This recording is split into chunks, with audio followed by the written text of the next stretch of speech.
আসসালামু আলাইকুম ওরহমতুল্লাহি ওবরাকাতুহু। সম্মানিত 18তম শিক্ষক নিবন্ধনে যারা ফেল করেছেন, এটা এখন বলতেই হয়, ফেল করাই বলতে হয়। আপনাদেরকে চক্রান্ত করে করুক আর যেভাবেই করুক, ফেল করেছেন যারা, তাদেরকে নিয়ে আমি গতকালকে একটা ভিডিও আপলোড করেছিলাম, যেখানে এনটিআরসি আর শিক্ষা মন্ত্রণালয় থেকে একটা বিষয় তারা জানিয়েছে যে এখানে দুই একটা বোর্ডে প্রবলেম হয়েছে, সেগুলো তারা খতিয়ে দেখছে এবং সেটার জন্য তারা ত্রুটিগত কোনো প্রবলেম কারিগরি হয়ে থাকলে সেটা সমাধান করবে। এখন অনেক ভাইয়েরাই কমেন্ট করতেছেন যে আসলে এটা শুধুমাত্র দুই একটা বোর্ডে না, এটা অনেক বোর্ডে ঘটেছে এই ঘটনাটা। যেহেতু শিক্ষা মন্ত্রণালয়ের পক্ষ থেকে বলা হয়েছে মাত্র দুই একটা বোর্ড, কিন্তু আপনারা অনেকেই বলছেন অনেকগুলো বোর্ডে।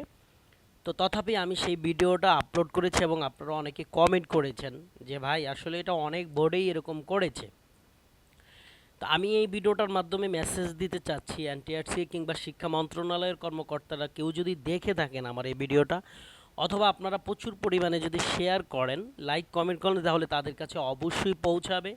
তো তারা কেউ যদি দেখে থাকেন, আপনারা এই বিষয়টা একটু খেয়াল করে দেখবেন। আসলে দুই একটা বোর্ড না, অসংখ্য বোর্ডে এই ঘটনাটা ঘটেছে। ভাই আপনারা ইচ্ছা করে মানুষের ক্ষতি করে কী লাভ? এই বেকার বেকার যারা আছে তাদের অভিশাপগুলো কেন নিতে চাচ্ছেন? হ্যাঁ, তারা মেধাবী না হলে এই পর্যন্ত আসতে পারতো না ভাই। কোনো আমরা দেখি নাই কোনো ভাইভাতে এত পরিমাণ ফেল করিয়েছে। আপনারা সেটা বিরল করলেন, এটা ঠিক হয় নাই।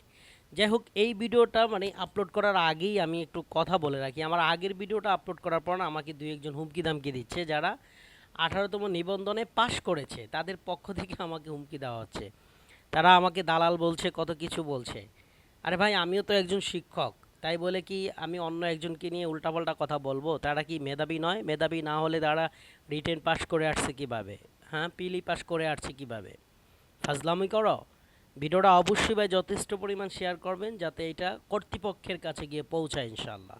আল্লাহ হাফেজ।